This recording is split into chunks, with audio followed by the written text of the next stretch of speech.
స్వామియే శరణమయ్యప్ప.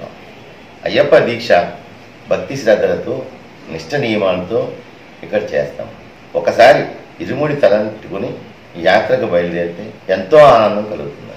ఎరిమేలి చేరి వేటతుల్లి ఆడి ధర్మశాస్త్రాన్ని దర్శించుకుని పెద్దపాదం పయనిస్తాం. ఈ పయనం కొనసాగి కొండల్లో కోనల్లో కొనసాగుతుంది. అలా కొండ కోనలు దాటుకుంటూ అలుదా నది చేరుతాం. ఒకసారి అలుదా నది దాటినట్లయితే వైదడిని దాటినాము అని చెప్తున్నాం.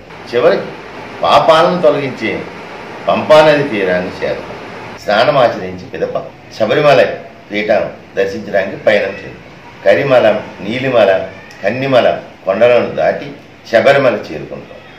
స్వామి సన్నిధానం చేరుకుని శబరిమలలో 18 మెట్లు ఎక్కి స్వామిని దర్శించుకోవడం ఒక యజ్ఞం, ఒక దివ్యానుభూతి. ఈ వనయాత్రలో మేము ఒక పాటను రచించి దాన్ని ట్యూన్ చేసి షూటింగ్ కూడా చేసి అయ్యప్పకి సమర్పిస్తున్నాం. చూడండి, చూసి తరించండి.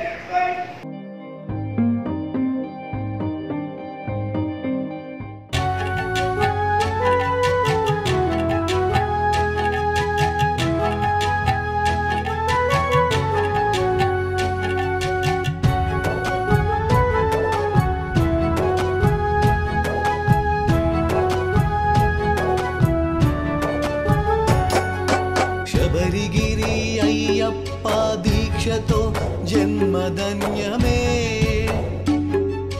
దివ్య జ్యోతి దర్శనమే మహాభాగ్యమే. శబరిగిరి అయ్యప్ప దీక్షతో జన్మధన్యమే, దివ్య జ్యోతి దర్శనమే మహాభాగ్యమే.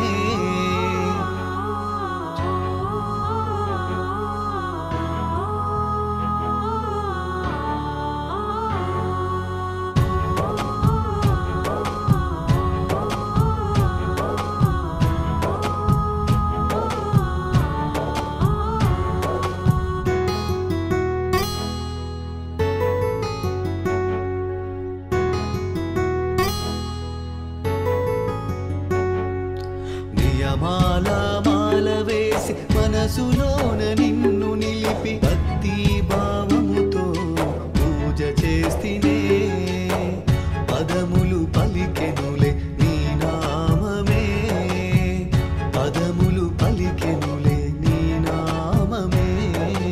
శబరిగిరి అయ్యప్ప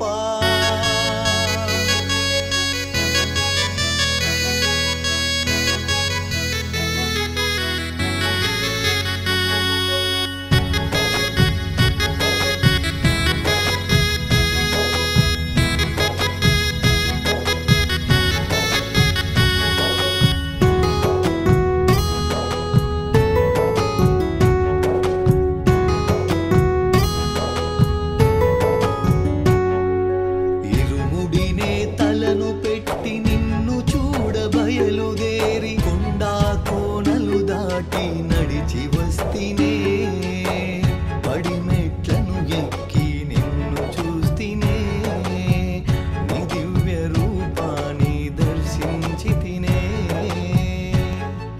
శబరిగిరి అయ్యప్ప దీక్షతో జన్మధన్యమే,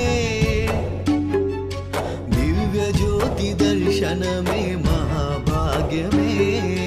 శబరిగిరి అయ్యప్ప దీక్షతో జన్మధన్యమే, దివ్య జ్యోతి దర్శనమే మహాభాగ్యమే.